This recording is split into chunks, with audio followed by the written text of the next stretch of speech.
Hello বন্ধুরা, চলে এলাম আজকে নতুন একটি ভিডিও নিয়ে। তো যে ভিডিওতে আজ করতে চলেছি কীভাবে নতুন কন্টেন্ট বানাবে। শুধুমাত্র বেশি কিছু না, তুমি যদি বিগিনার হয়ে থাকো প্রথমে নর্মালি আমার মতো দেখে নাও কী করে করছি। যদি একটা ভিডিও অন করবে ক্যামেরা ফোনের ভিতরে, আর এভাবে যাবে আর বলতে থাকবে কোথায় কী রয়েছে। এই যেমন ধরো সামনে আমি যাচ্ছি, আমাদের সামনে বাড়ি বা সামনে বাগান, এটা আমাদের বাড়িতে নার্সারি রয়েছে। এই ভিডিওটা দেখাচ্ছি আজকে, চলো দেখতে থাকি সামনে কী রয়েছে।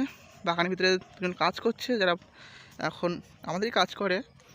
দেখো আমাদের বাড়িতে নার্সারি, নতুন কন্টেন্ট যারা বানাবে কীভাবে বানাবে, প্রথম তোমাদের মুখ দিয়ে দেখবে, কথা বেরোবে না, কী বলতে হবে সেটা ভুলে যাবে। এটাতে কী হবে, তোমরা নতুন নতুন শুরু করো, তোমাদের কমিউনিকেশন স্কিলটা ভালো হবে, আস্তে আস্তে বুঝতে পারবে। মানে ট্রেনিং ছাড়া কীভাবে কথা বলতে হয় সেটা বুঝে যাবে। তোমার ক্যামেরার সামনে মুখ আনা লাগবে না, অথচ দেখবে তোমার কন্টেন্ট অটোমেটিকই তৈরি হয়ে যাবে। ওই দেখো দুজন কাজ করছে ওখানে, এই যে দুজন কাজ করছে বাগানের ভিতরে।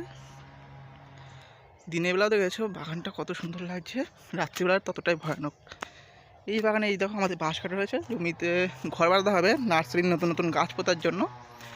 বাগানটা বিশাল বড় বাগান, যদি একবার চলে আসে হয়তো সে বেরোতেও পারবে না, তার যদি রাস্তা না জানা থাকে। এ দেখো এখান থেকে মাটি কাটা হয়েছে, মাটি কেটে উপরের সামনে নিয়ে যাওয়া হয়েছে নার্সারি থেকে।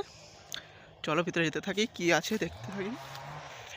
এখানে বিশাল শিয়ালের উৎপাত, সুন্দরবনে বাঘের উৎপাত, এখানে হচ্ছে শিয়ালের উৎপাত।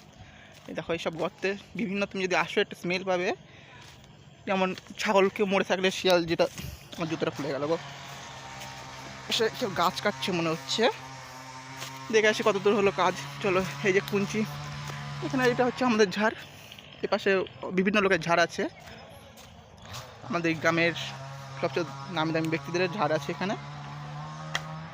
কেউ মনে হয় ডাকছে। চলো, তো যেটা বলার, কীভাবে কন্টেন্ট বানাবে। প্রথমত দেখবে তোমরা যখন ক্যামেরা ধরবে তোমার লজ্জা লাগবে, তারপর দেখবে কী বলবে তুমি বুঝতে পারছো না, হয়তো বলতে বলতে বাড়িতে মুখস্থ করে এসছো, সেটাও হয়তো ভুলে গেছো। কেউ ডাকছে মনে হয়, একটা ঠাম্মা আসছে আমার ডাকছে, কী বেশি বলবে, কী হলো। ঠাম্মা এসে কুড়ুল নিতে, ঠাম্মাদের একটা